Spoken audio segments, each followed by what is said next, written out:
Shalom Bapak Ibu, selamat malam, salam sejahtera untuk kita semua. Bersyukur bahwa hidup yang kita jalani ada dalam pemeliharaan Allah. Pada malam hari ini, berjumpa lagi kita dalam Renungan Malam Majelis Resort GKI Sampit, edisi Kamis 20 Juni 2024. Maka firman Tuhan sesuai dengan nas Almanak Gereja Kalimantan Evangelis, kita baca dan kita renungkan dari kitab 1 Samuel pada pasal 17 ayat 1 sampai dengan yang ke-11. Dari bagian firman Tuhan ini saya mengambil satu ayat, yaitu ayat yang ke-11 yang menjadi penekanan dan perenungan bagi kita. Saya akan membacakannya di ayat yang ke-11. Demikian firman Tuhan. Ketika Saul dan segenap orang Israel mendengar perkataan orang Filistin itu, maka cemaslah hati mereka dan sangat ketakutan.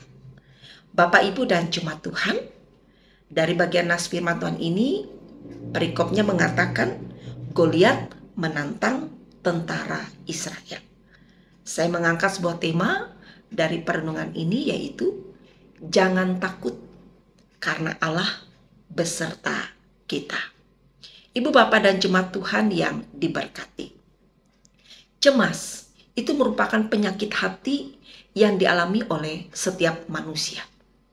Ketika manusia tersebut tidak yakin atau tidak percaya terhadap apa yang ia lakukan atau terhadap apa yang orang lain perbuat kepadanya.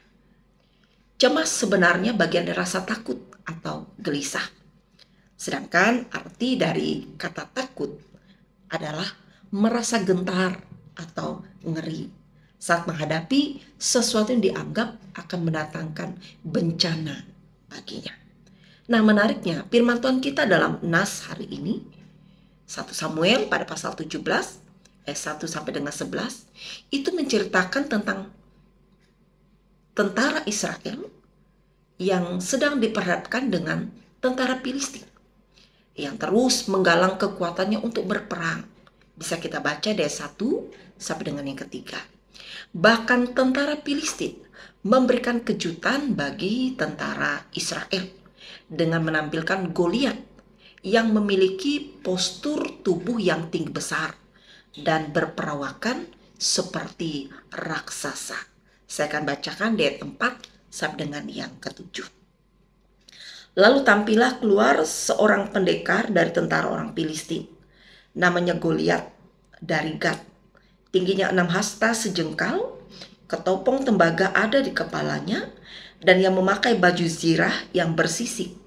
Berat baju zirah ini 5.000 sikal tembaga.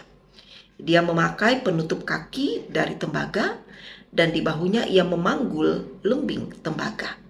Gagang tombaknya seperti pesa tukang tenun, dan mata tombaknya itu 600 sikal besi beratnya.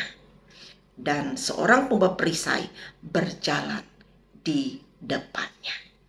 Jadi Goliat yang bagian dari tentara Filistin ini, ia menantang dan mencemooh tentara Israel.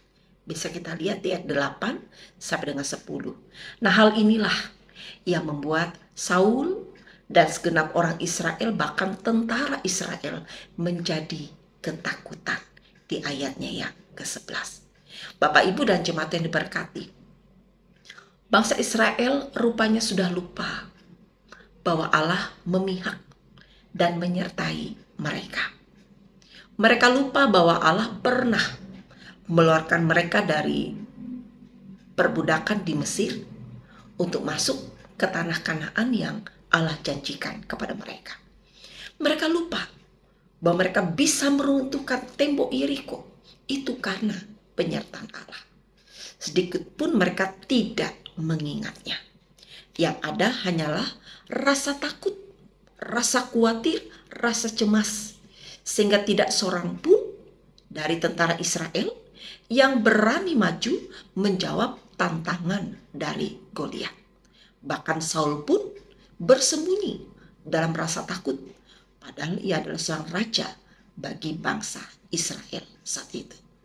Namun Bapak, Ibu, dan jemaat Tuhan, Bila kita baca di ayat-ayat selanjutnya, maka dikatakan Daudlah yang berhasil mengalahkan Goliat. Kenapa? Karena Daud tidak takut atas apa yang ada di depannya.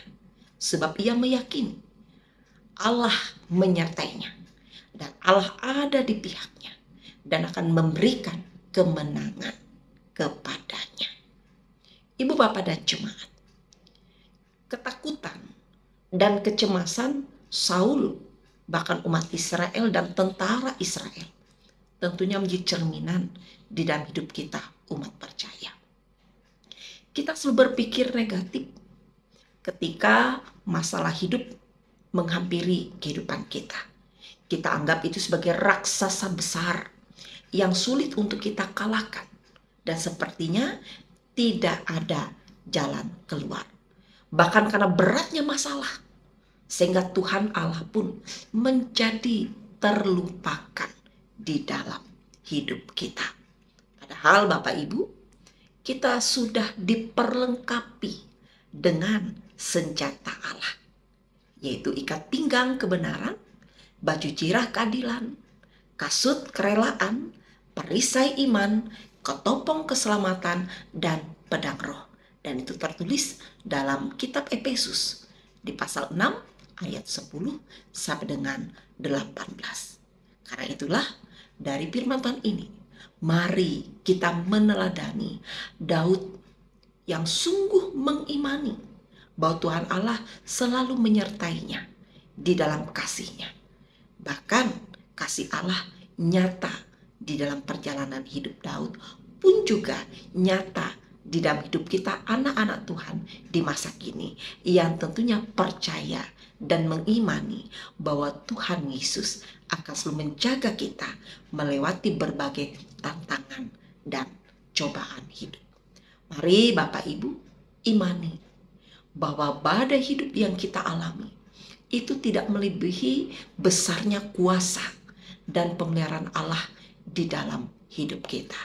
Sebab Allah akan berpihak kepada umatnya, kepada anak-anaknya yang percaya dan mengandalkannya. Bapak, Ibu, jemaat Tuhan dan saudaraku, jangan takut. Yakinlah Allah beserta kita. Apapun badai hidup, apapun kesulitan kita alami, kita percaya Tuhan akan menjaga kita. Tuhan akan membuka jalan, asalkan dari kita mengimani bahwa Ia selalu menolong dan menopang kita. Tuhan Yesus memberkati kita di dalam firman-Nya. Amin. Mari Bapak Ibu, kita bersama merendahkan diri dalam doa kita. Kita berdoa. Bapa yang baik, terima kasih. Sejenak kami boleh mendengarkan firman-Mu. Kami boleh menyadari ya Bapa, apapun masalah pergumulan kami alami, hanya kuasa kasih-Mu yang sanggup menjaga dan pelihara, bahkan menyelamatkan kami. Buang jauh-jauh ketakutan, kecemasan, kekhawatiran ketika badai hidup menerpa keberadaan kami. Tapi berikanlah kami keyakinan bahwa kami tidak berjalan sendiri. Ada Tuhan Allah di dalam diri Yesus Kristus yang beserta kami, bahkan memberikan kami pertolongan dengan kuasa dan cara yang ajaib. Terpujilah nama-Mu ya Bapa. Ajar kami setia, ajar kami percaya, dan dalam keyakinan kami tidak berjalan sendiri, sebab Tuhan beserta dengan kami.